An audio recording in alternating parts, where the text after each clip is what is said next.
जो कछु कहो तुम्हारी कृपा, मोते कछु न बसाए। परम आदरणीय साधु समाज, सत्संग प्रेमी सदात्माओं, माताओं तथा भक्तिमती बहनों,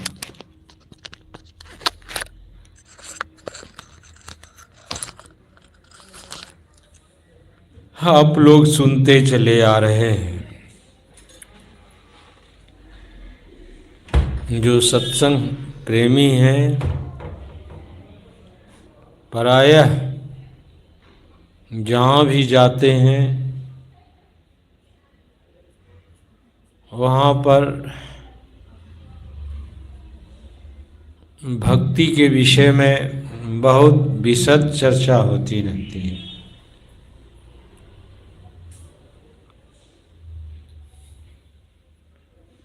भक्ति जो भी आप लोग सुन रहे थे, मर्यादा पुरुषोत्तम भगवान श्री राम ने माता शबरी को 9 प्रकार की भक्ति बताई। कर्मशः यदि हम इस पर विचार करें, विचार करना भी चाहिए। यहाँ सुन रहे हैं और फिर घर में जाकर भी इसको सुने समझें। सत्संग के सुनने से मन पवित्र होता है, मन परमार्थ की ओर जाता है। यदि सत्संग छोड़ देंगे, महापुरुषों के विचार को भूल जाएंगे, तो आप किस तरफ चले जाएंगे कहा नहीं जा सकता है। किस आवागमन में आपका जीवन हो जाएगा। इसलिए महापुरुषों का हम लोगों को खूब आदर करना चाहिए, सम्मान करना चाहिए। जहाँ भी जाइए महापुरुषों का आदर करना चाहिए, सम्मान करना चाहिए। आदर का तात्पर्य है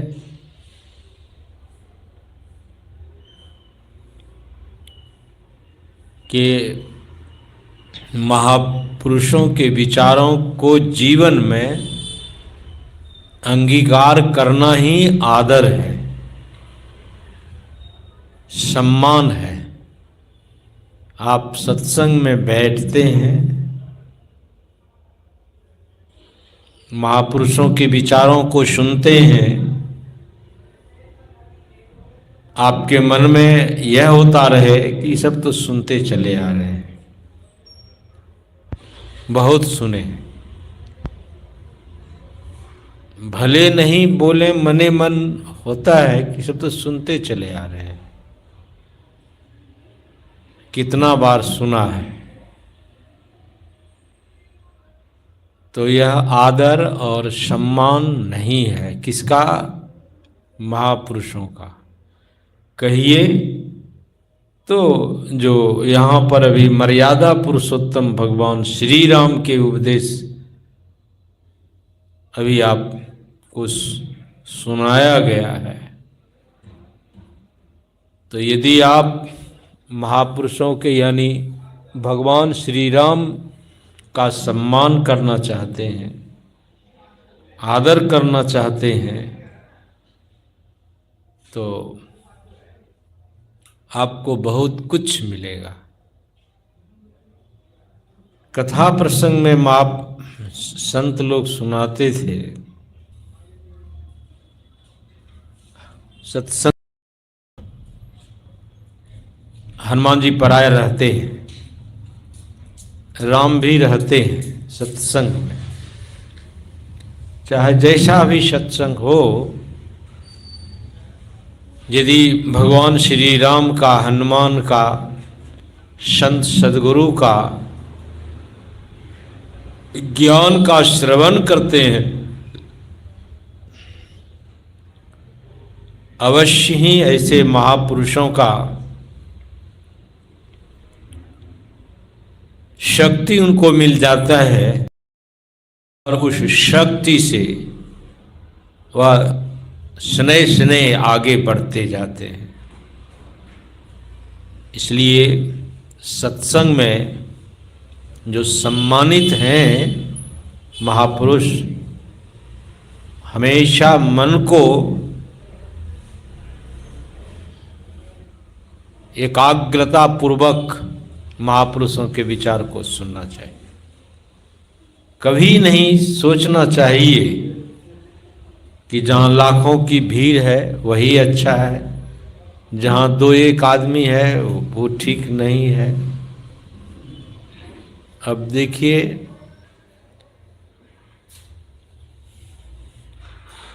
भगवान शिव माँ पार्वती के साथ सत्संग करते थे,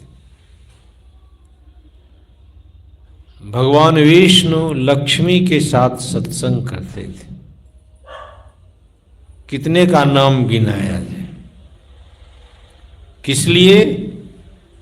इसलिए कि ऐसे महापुरुष उस विचार को प्रदर्शित करते हैं जिस विचार से सारे दुख, जन्मों जन्मों के जो मल हैं वह खत्म होने लग जाते हैं। अभी सबरी की, माता सबरी की बात सुन रहे थे। हमारे साधु महात्मा कई तरह से सुनाते हैं, समझाते हैं। सबरी पशु के शरीर में थी। संत महात्माओं का जूठन खाई। किसने? जो पशु के शरीर में वह जीव तत्व था, संत महात्माओं का जूठन खाए। जब जूठन खाए तो पशु से दूसरे जन्म में वह राजरानी बन गई। कहने का भाव क्या है?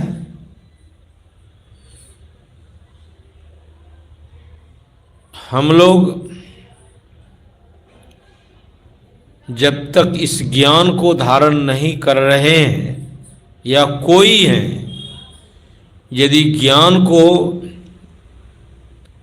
अंगीकार नहीं कर रहे हैं, महापुरुषों के जूठन को नहीं खाते हैं, तो क्या संभव है कि पशु से हम राजरानी या राजकुमार बन जाएंगे? संभव नहीं है। महापुरुषों का जूठन खाना चाहिए। यदि इस पर भी तर्क करेंगे, विचार करेंगे, तो आपको वह ज्ञान आएगा जिस ज्ञान से निर्वाण की ओर बढ़ जाएंगे।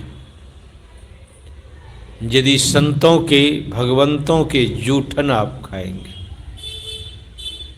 तो सब लोगों को जूठन खाना चाहिए कि नहीं? अभी क्या खा रहे हैं? वेद, उपनिषद, गीता, रामायण, जितने भी शास्त्र हैं ये सभी शास्त्र क्या है? जूठन ही है। ये नहीं कि वो जो स्थूल शरीर में भोजन करते हैं उस जूठन को खाया तो आपको आंशिक रूप से वो भी महापुरुषों के जूठन को खाया, तब जैसे तैसे का जूठन में वह शक्ति नहीं मिलेगी। इसलिए यह जो जूठन है जो अभी आप लोग सुन रहे हैं, मर्यादा पुरुषोत्तम भगवान श्री राम का जूठन है, ज्ञान है। और भी आगे बढ़ेंगे। कब से यह ज्ञान है कहा नहीं जा सकता है। इस ज्ञान में पक्षपात नहीं है। यहाँ न पक्षपात कछु राखों, वेद पुराण संत मत भाखों। जब से सृष्टि हुई है तब से संत और भगवंत का आना हुआ है किसी न किसी रूप में, और इसी विचार को सुनाते समझाते हैं कि जीव का कल्याण हो जाए, जीव अधोगति में न जाए,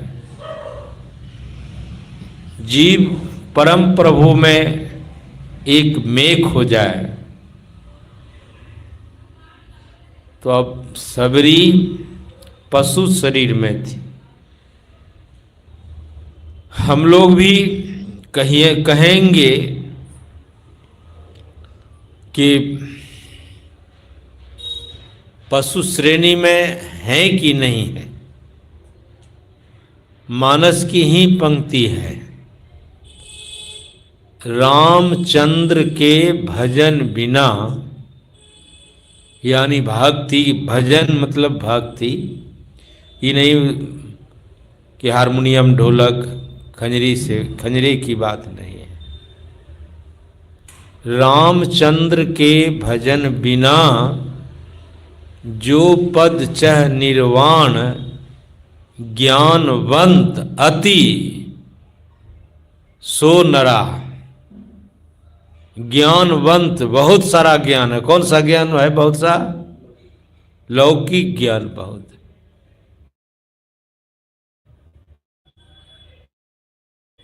ज्ञानवंत सो तीनू पूछ विशान। वह मनुष्य कैसा है? बिना पूछ सींग का वह पशु है। कहलाते क्या है? मनुष्य। जब तक मनुष्यता नहीं होगी तो वह चाहे कैसा भी शरीर है वह पशुवत है। तो रामचंद्र का भजन जानना चाहिए, राम के भक्ति के बारे में सुनना समझते रहना चाहिए हमेशा। तो शबरी इसी जूठन को खाई तो पशु से उस उच्च श्रेणी के मानव बन गए। कितनी संसार की सुख सुविधा रही होगी। ये त्रेता की बात, कितनी सुख सुविधा रही होगी। जो राज रानी बन जाए कितनी सुख सुविधा रही होगी। लेकिन यह संतों के जूठन का कैसा प्रभाव है। राजरानी बन गई, हर तरह की सुख सुविधा मिल गई, लेकिन मन उस सुख सुविधा उस भौतिक आनंद के पीछे उसका मन ही नहीं लगता था।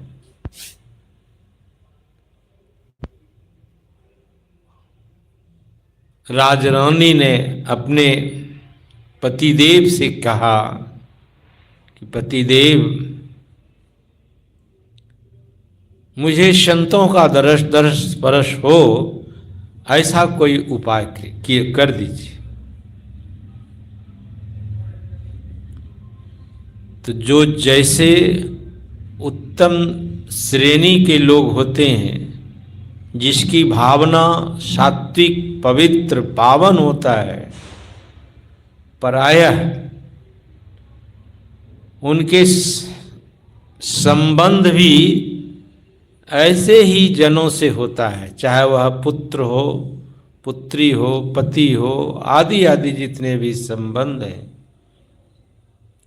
खास करके पति। तो उन्होंने कहा कि हाँ देवी,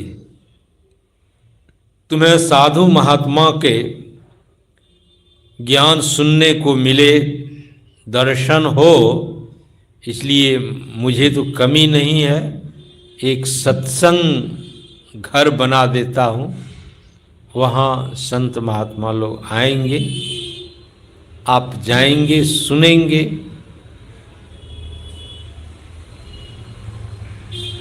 लेकिन वह शबरी जो राज रानी बनी है,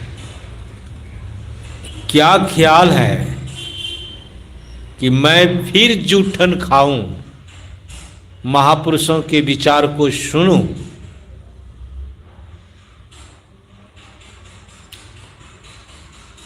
उसके पतिदेव ने सत्संग आश्रम बना दिया, संत महात्मा लोग आने लग गए, सेवा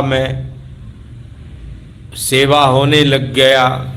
और यह जो राज रानी बनी थी, यह राज रानी वेश बदल करके संतों का संग करने लग गई, संतों के विचार को सुनने लग गई।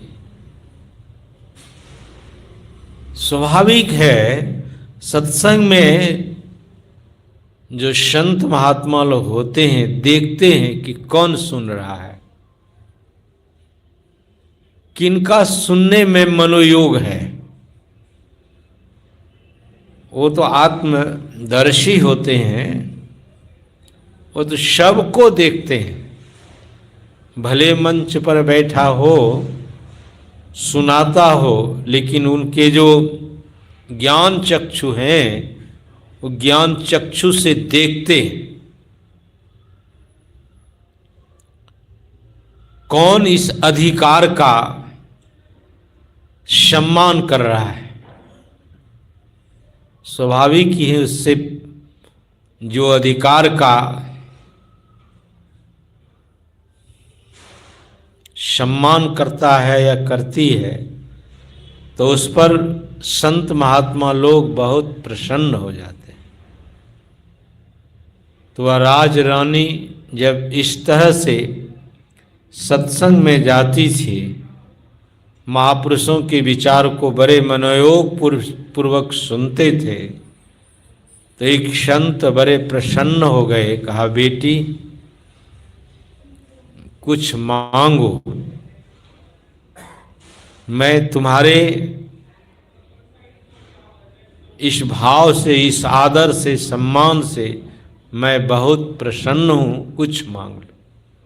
कहा, महाराज यदि आप कुछ देना चाहते हैं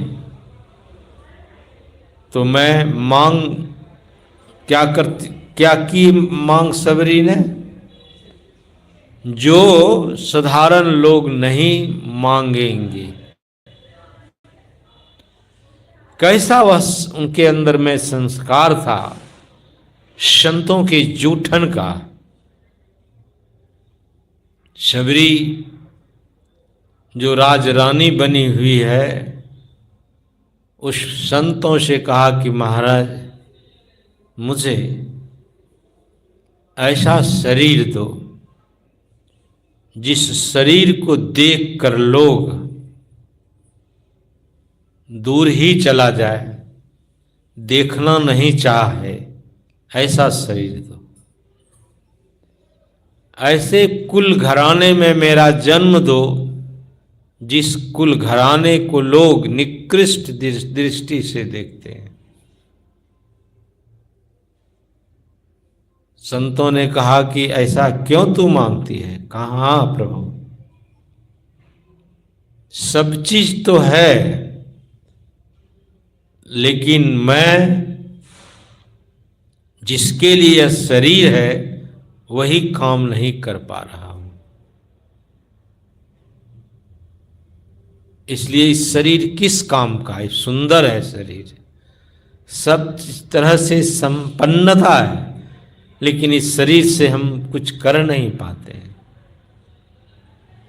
भाव क्या है? यदि सभी कोई ऐसा चाहे तो क्या यह उत्तम कह सकते हैं? तो सदैव संतों का ख्याल है, जहां रहिए, जिस वेशभूषा में रहिए, जैसा आपको शरीर है, कैसा भी शरीर है, चाहे काला है, गोरा है, नाटा है, लंबा है, मनुष्य शरीर है तो मनुष्य शरीर में भगवत भजन करने का आदत लगाइए। लेकिन सबरी ने, राजरानी ने ऐसा मांगा संतों से।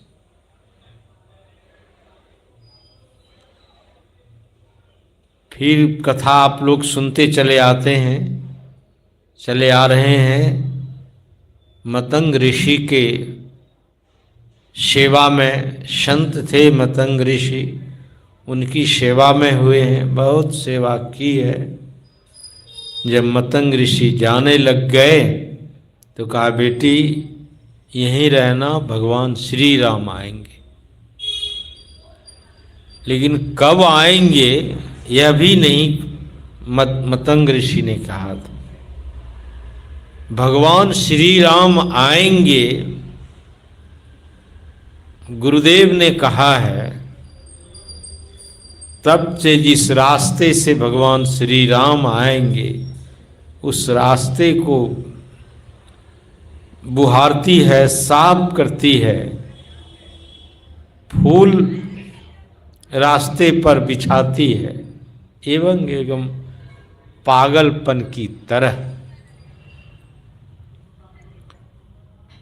तब भगवान श्री राम बहुत दिनों के बाद, कितना 100 वर्षों तक यह रास्ता को बुहारना, फूल बिछाना, मीठे मीठे फलों को भगवान श्री राम के लिए लाना रोज करती थी। यही ख्याल संतों का है कि हम लोग भक्त हैं, साधक हैं, अपने इष्ट देव को, चाहे आपका इष्ट देव संत सद्गुरु हैं या किसी के इष्ट राम हैं और तरह के इष्ट हैं, तो साधक को ख्याल करना चाहिए कि हमारे इष्ट देव आएंगे। सेवा क्या होगी? जैसे सबरी सेवा करती थी, तो संतों ने कहा कि ये तो स्थूल सेवा है और सूक्ष्म सेवा है कि मन से, सूक्ष्म सेवा है मन से अपने इष्ट को, जैसे बुल्ला साहब करते थे। बुल्ला साहब क्या करते थे? हलवी चलाते थे और मन से, हलवी चल रहा है, मन से क्या कर रहे हैं? इष्ट को स्नान करा रहे हैं, कपड़े पहना रहे हैं,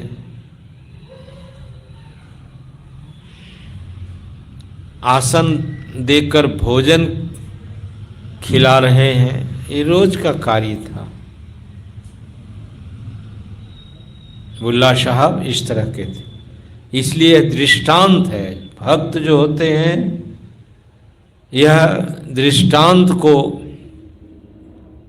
इसलिए बताया गया है कि भक्त अपने मन को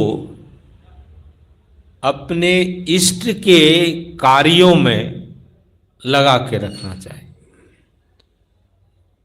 और यह कार्य मन से होगा। तन से करेंगे तो यह अधूरा रहेगा, लेकिन मन से करेंगे तो मन का बहुत बहुत सिमटाव हो जाएगा। इसलिए बुल्ला साहब का यह प्रसंग है। इसलिए हम लोग क्या करते हैं, मानस ध्यान करते हैं। यूँ तो मानस जब जो मनोयोग पूर्वक करेंगे तो मानस ध्यान स्वतः होने लग जाता है, बनाना नहीं पड़ता है। चलिए, ये सब दृष्टांत इसलिए महापुरुष लोग सुनाया करते हैं, एन केन प्रकारेण मन को संसार से तोड़कर परमार्थ में लगाए रखे।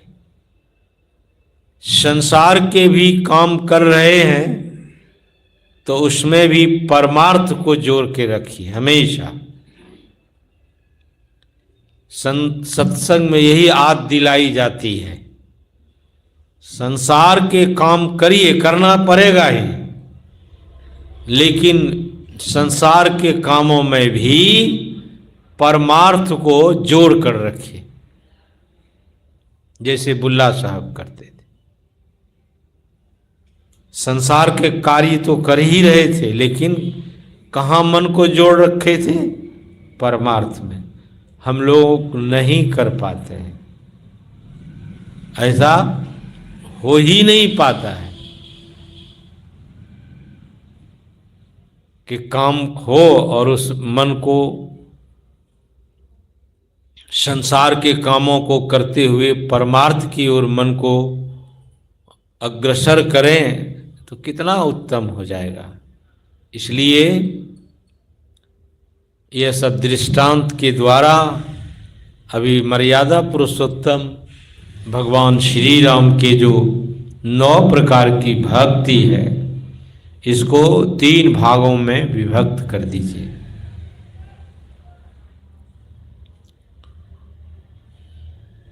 एक स्थूल भक्ति हो जाएगा, फिर सूक्ष्म भक्ति है, और फिर भक्ति का जो फल है, ये नवधा भक्ति को 3 भागों में 5 भक्ति तक स्थूल भक्ति है, सूक्ष्म भक्ति नहीं है। प्रथम भक्ति संतन कर संगा, यह स्थूल है, एक सूक्ष्म है। प्रथम भक्ति संतन कर संगा, दूसरी रतिमम कथा प्रसंगा, और तीसरी भक्ति अमान, चौथा है गुरुपद पंकज सेवा, तीसरी भक्ति अमान, चौथी भक्ति मम गुण गनई, करई कपट तजी गान, मंत्र जाप मम दृढ़ विश्वासा, पंचम भजन सो वेद प्रकाश। ये 5 प्रकार की जो भक्ति है वह स्थूल भक्ति है। पहले तो प्रथम भक्ति संतों का संग करना है, क्योंकि भगवान श्री राम ने माता सबरी को उपदेश देते देते अंत में क्या कह दिया, नभ मह जिनको एको होई, नारी पुरुष सचराचर कोई, सो अतिशय प्रिय भामिनी मोरे, सकल प्रकार भक्ति दृढ़ तोरे। 9 भक्तियों में कोई एक भी भक्ति करने का ज्ञान हो गया है तो मर्यादा पुरुषोत्तम भगवान श्री राम ने वह मुझे प्रिय है। और तुम में तो 9 प्रकार की भक्ति है। तो संतों का संग करना, जो संतों का संग करें, स्वाभाविक ही है, लेकिन संत मिलते नहीं, संत दिखते नहीं है। संत को कौन देख सकता है, कौन समझ सकता है? कुप्पा घाट की भी मैं बात सुनाऊं। एक आदमी मेरे पास में आ गए। उन्होंने कहा कि महाराज, आप तो गुरु महाराज की सेवा में थे, संतसेवी परमहंस जी महाराज की सेवा में थे, और शाही स्वामी जी महाराज भी यहीं कुप्पा घाट में थे। ये तीनों आदमी संत हैं कि नहीं हैं?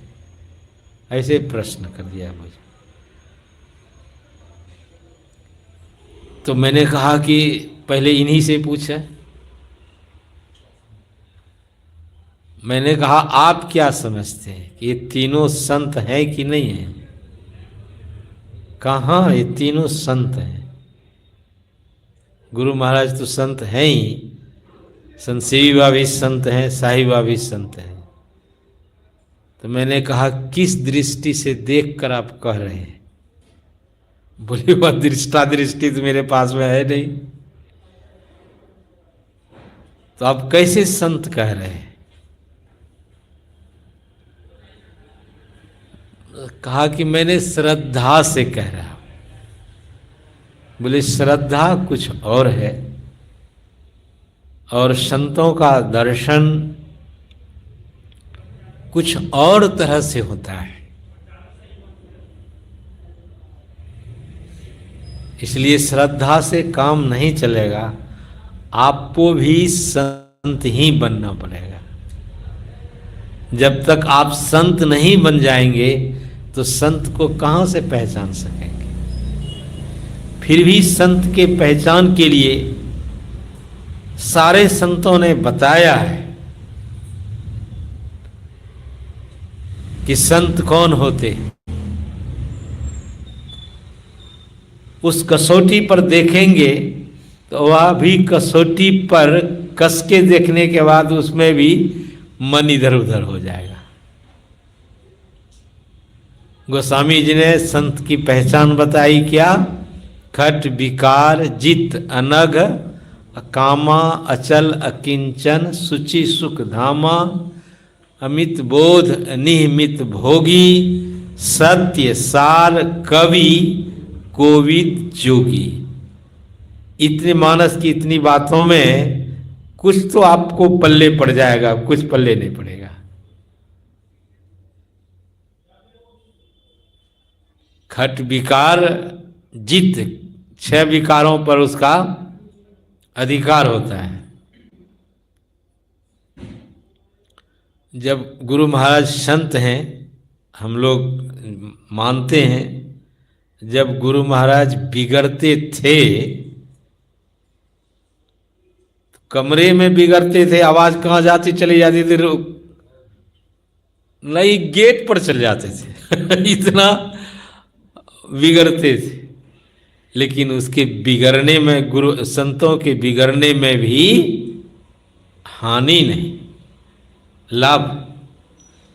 जिस जिस पर बिगड़ते थे, लेकिन जो श्रद्धालु नहीं है वहाँ कहते कि संत हैं, इतना बिगड़ते हैं, कुछ से कुछ बोल देते हैं। अब बताइए कि जिनके जीवन में बिगड़ने का लाभ मिला उन्होंने तो कह दिया कि संत हैं। जिसको बिगड़ने में मन की अस्तित्व क्या है, ये संत थोड़ी है, उसको क्या लाभ मिलेगा? उसको तो लाभ मिलेगा नहीं। उसी तरह से खट विकार जो काम है, क्रोध है, लोभ है, मोह है, मद है, मत्सर है, ये गोस्वामी जी कहते हैं इसको जीते हुआ होता है। यह देखने की दृष्टि सबको होगी क्या? सबको यह दृष्टि नहीं हो सकती है। जिसमें क्षमता आ गई है, संसार को सियाराम में देखने लग गए हैं, उसी को लगेगा कि ये जो विकार हैं, खट विकार हैं, इसके शिकार ये नहीं बनते। हम लोग तो खट विकार के शिकार बने हुए हैं, लेकिन संत खट विकार के शिकार नहीं होते हैं। जिस समय किया उसी समय वो कहाँ चला गया पता नहीं। वो इस खट विकार के अग्नि को अपने मन मस्तिष्क में नहीं घुमाता है। इस खट विकार का जो अग्नि है वह मन मस्तिष्क में नहीं घुमाता है। यदि खट विकार के मन मस्तिष्क में घुमावेगा तो ना जाने कितना जलता रहेगा। मरने के बाद तो जलता ही है, जीते जी जलता रहेगा। इसीलिए संतों का है कि ख्याल के अभ्यास करना चाहिए। एक ये जो खट विकार हैं देखना भी चाहिए। औषधि के रूप में होता है तो उसकी कोई चिंता नहीं है। यदि औषधि से विशेष है वह कारण बन जाता है। तो बहुत सारे संतों के बारे में सुनाया कि संत कौन होते हैं। गुरु महाराज के विचार भी हैं। मुक्ति मार्ग जानते साधन करते नित्य, साधन करते नित्य सच्चित जग में रहते। अब बहुत ऐसे हो गए हैं, क्या साधना करना। अब गुरु महाराज से शिक्षा दीक्षा ले ही लिए, जाने गुरु महाराज हमको क्या करना है, ऐसा भी कहने वाले हो गए हैं। बहुत सारा उदाहरण भी दे देते हैं, लेकिन नहीं, गुरुदेव ने क्या कहा, मुक्ति मार्ग जानते साधन करते नित्य, साधन करते नित्य सच्चित जग में रहते, सतचित जग में रहते। हमेशा चित्त उसका सत्य में लगा रहता है। और लेकिन संसार के वैभव, संसार के मान प्रतिष्ठा के लिए कितना लोग लाखों लाख के बीच में असत्य व्यवहार कर लेते हैं। नहीं समझते हैं कि हम क्या कर रहे हैं, कितना पाप कमा रहे हैं। एक आदमी के बीच में हो तो कोई बात नहीं, लाखों लोग के बीच में यदि असत्य बात करते हो, सत्य बात नहीं करते हो, तो कितना अघन्य पाप लगता है। इसलिए सत्य को वह कभी नहीं छोड़ते। कुछ भी हो जाए झूठ नहीं बोलते, सत्य में अपने को लगाए रखते।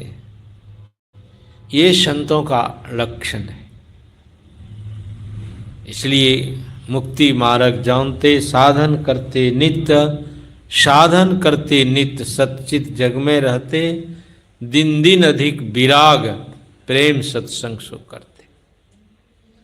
कहिए कि हम लोग यदि इस पर विचार करें कितना प्रतिशत हम इस विचार से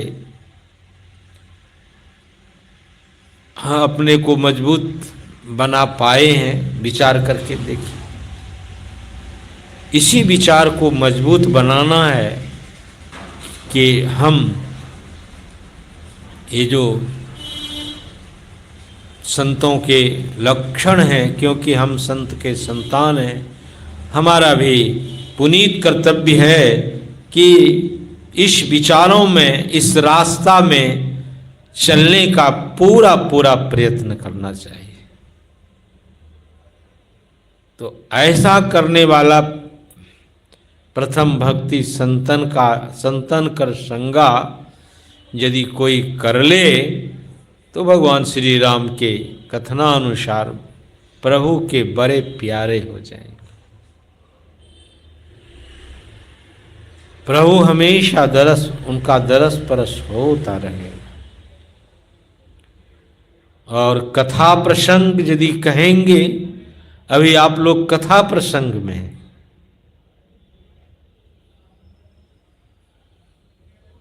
और कथा प्रसंग को मानस में भी दिखाया है। कथा प्रसंग कैसा है? जिनके श्रवण समुद्र समाना, कथा तुम्हारी सुभग सरी नाना, भले ही निरंतर होई न पूरे, तिनके ही है बसे गिरिय रूढ़े। जिसका श्रवण समुद्र के समान हो जाए, यानी सुनते सुनते अघाते नहीं।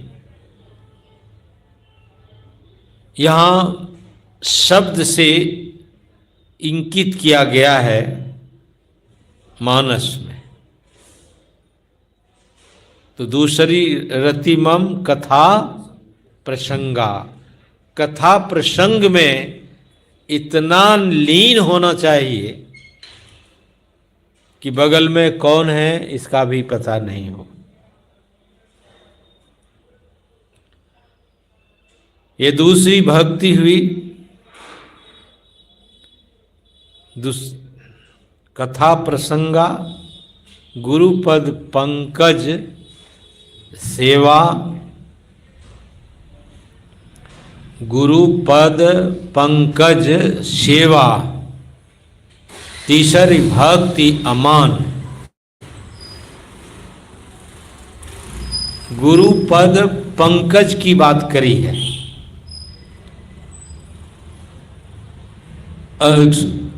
संतों के, भगवंतों के स्थूल चरण हैं, सूक्ष्म चरण हैं, सूक्ष्माति सूक्ष्म चरण है। विशेषता किसकी देंगे? जो चरण कल के सत्संग में मैं सुनाया,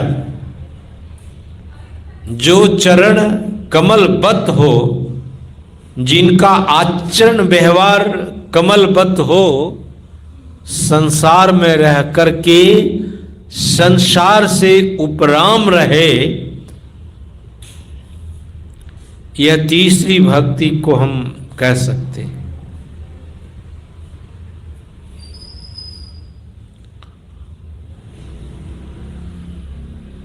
गुरुपद पंकज सेवा, तीसरी भक्ति अमान, कोई मान नहीं।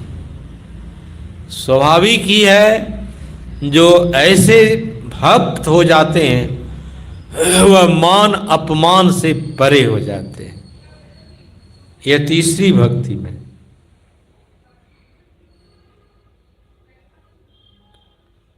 और फिर हो गया चौथी भक्ति मम गुण गनई, करई कपट तजी कान। मानस की जो चौपाई है, सुनाते सुनाते, सुनते सुनते मन अघाते नहीं।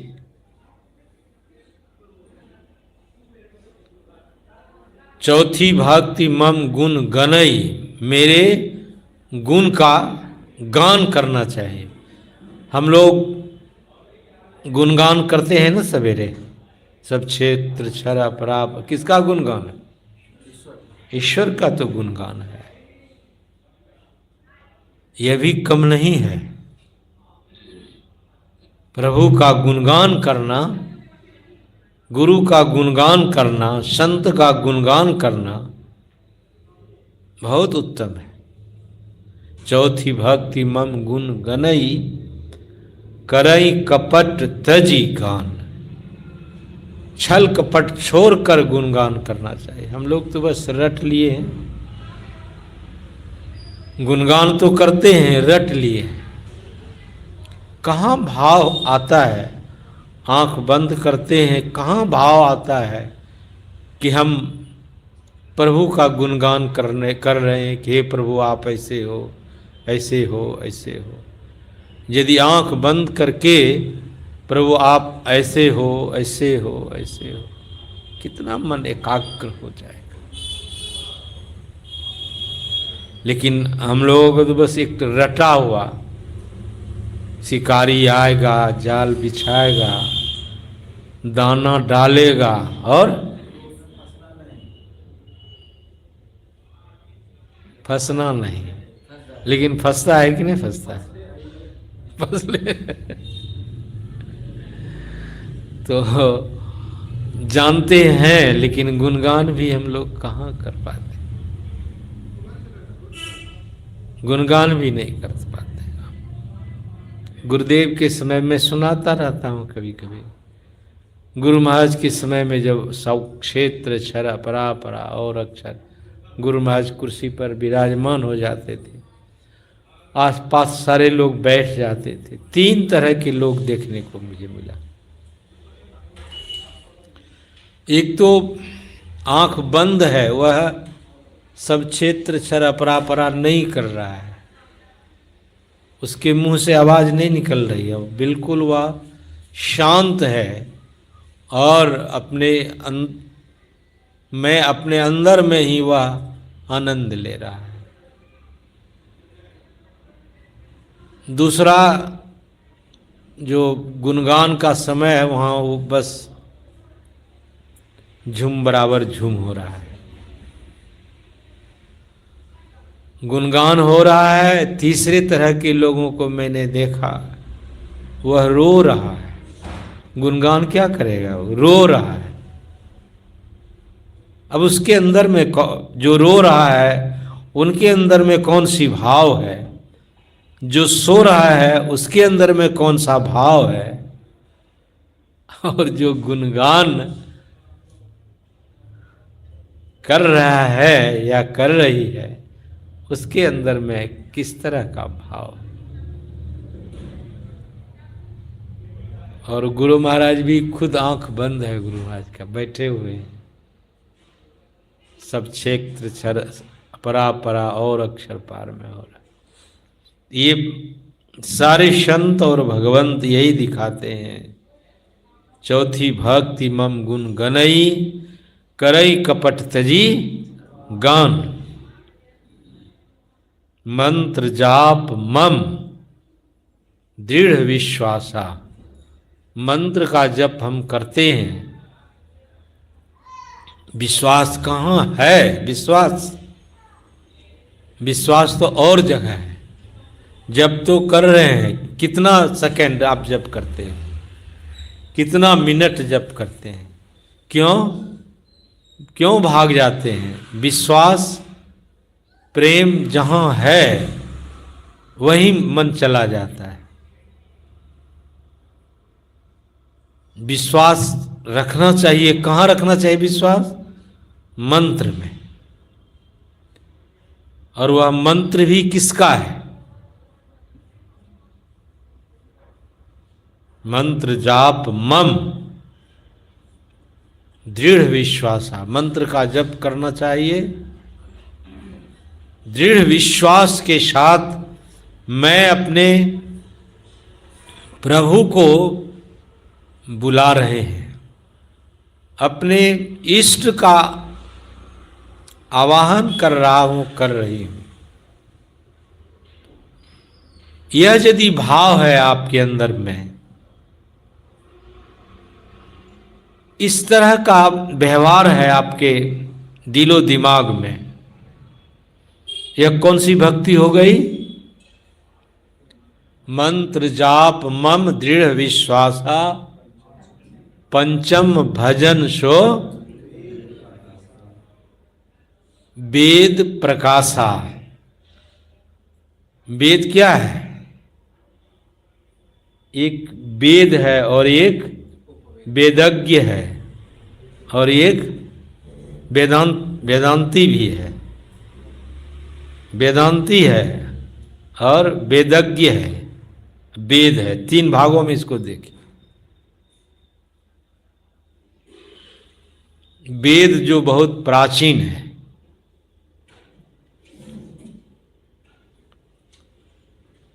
वेदज्ञ हम किसको कहेंगे?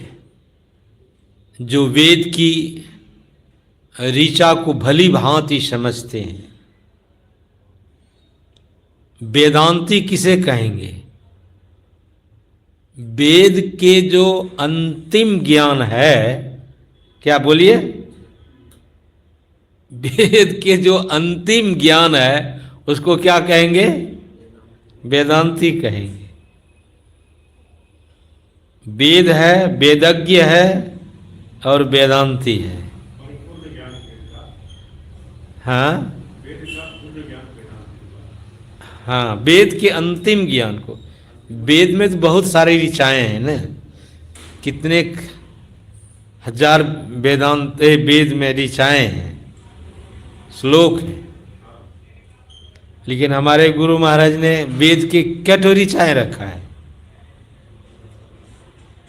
सत्संग युग में 4 ही रखा है। 4 वेद के 4 ऋचाओं में कितना भरा हुआ है, पढ़िए और उसको खूब आचरण करके देखिए। यह वेद के अंतिम ज्ञान कहा जाए, जो सत्संग युग में जो 4 ठो ऋचाएं हैं।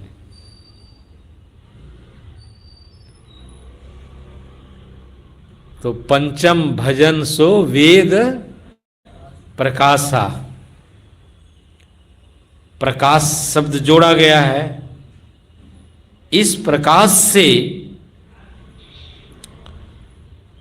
वह प्रकाश की प्राप्ति हो जाएगी। आपके जीवन में अंधकार आएगा ही नहीं। अब इसलिए भगवान श्री राम ने कहा कि 9 भक्ति में एक भी भक्ति किसी के पास में आ जाए, मंत्र जाप ही है, तो किस तरह से मंत्र जाप करना चाहिए।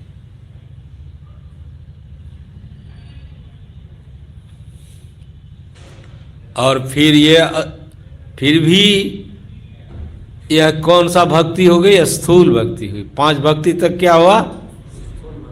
स्थूल भक्ति ही हुई। अब जो 6ठी और 7वीं भक्ति है वह सूक्ष्म भक्ति है। 6 दम शील विरति बहुकर्मा निरत निरंतर सज्जन धर्मा। 6 दम, एक शम है एक दम है। 6 दम एक इंद्रिय निग्रह है और एक मनोनिग्रह है। यूं तो मन भी इंद्रियां हैं, तो 6 दम की साधना करनी चाहिए। यानी इंद्रियों में जो हमारी चेतन धार है, 9 कितने इंद्रियां हैं? 14 इंद्रियां हैं। 5 कर्म की इंद्रियां हैं, 5 ज्ञान की इंद्रियां हैं, 4 अंतःकरण की इंद्रियां हैं। जो इंद्रियां हैं, इससे आपको क्या करना होगा? 6 दम।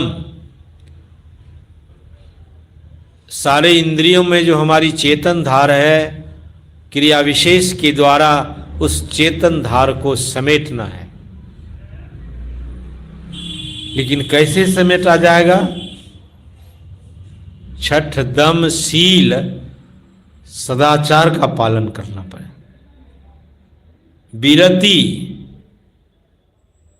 विरत रहना पड़ेगा।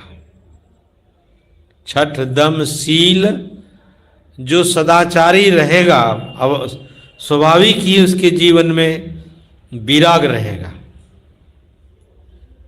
छठ दम शील विरति बहु कर्मा, बहुत सारे कर्म हैं, उससे क्या वो रहेगा? विरत रहेगा, अलग रहेगा। कर्म करेगा, कर्म करे करता नहीं। संतों ने कहा ये छठदम शील में यही आया कि कर्म करे करता नहीं, दास कहावे सो। कर्म करता है लेकिन करता नहीं कहलाता है। तो इस छठदम शील विरति बहु कर्मा निरत निरंतर, निरत निरंतर सज्जन धर्मा। सातम सम मोहि मैं जग देखा, सातम सम जिसमें क्षमता आ गई, सभी में अपने को देखने लग गया, सभी में प्रभु मैं देखने लग गया। यही भगवान श्री राम माता शबरी को उपदेश कर रहे हैं, मानो हम लोगों को उपदेश कर रहे हैं। सातम सम मोहि मैं जग देखा, मोते संत अधिक करि लेखा। यहाँ संत की विशेषता भगवान श्री राम देख रहे, और तब इस तरह का हो जाएगा तो क्या होगा? आठम जथा लाभ संतोषा। आठवीं भक्ति क्या हो गया? आठम जथा लाभ, जो आपको लाभ मिल जाए क्या करना चाहिए? उसमें संतोष करना चाहिए। यह किसका लक्षण है? एक भक्त का लक्षण है। भक्ति करने वाले का यह ख्याल है। इतनी पराकाष्ठा पर जब पहुंच जाएंगे, सातम सम मोहि मैं जग देखा हो गया, आठम जथा लाभ संतोषा, जो लाभ मिल गया उसी में संतोष करे, हाय हाय के पीछे नहीं जाए। यहां तक कह दिया सपने ही नहीं देखिए। हम लोग रात दिन दूसरे का ही दोष देखते फिरते हैं, आज इसका कल उसका। ये क्या है? ये कमी है। भक्ति की कमी के कारण मन में यह सब मैल आते रहता है। क्या कौन कर रहा है वो अपना जाने। यदि यह भाव आ जाए तो वह स्वाभाविक ही है, पराकाष्ठा पर पहुंच गया। कौन पराकाष्ठा पर पहुंच गया? आठम जथा लाभ संतोषा, सपने हूं नहीं देखिए परदोषा। फिर नवम सरल सम छल, नवम सरल सम छल सन छलहीना, मम भरोस ही हरस न। ये भगवान श्री राम का विचार है। तो हम लोग यहाँ जो आए हैं, आज रविवार का साप्ताहिक सत्संग में, तो हम लोगों को यह भगवान श्री राम की नौवीं भक्ति से यह पूरा पूरा ख्याल रखना है कि इस भाव को अपनाना है, तो यह मानव जीवन आपका सार्थक होगा। यदि इसको अपनाएंगे नहीं तो यह जीवन, मानव जीवन सार्थक नहीं, निरर्थक की ओर बढ़ता जाएगा। कहाँ चले जाएंगे, क्या हो जाएगा, ठिकाना नहीं है। इसलिए संतों का सदैव, भगवंतों का सदैव यह ख्याल रहता है, यही समझाने की चेष्टा करते हैं। बोलिए प्रेम से सद्गुरु महाराज की जय।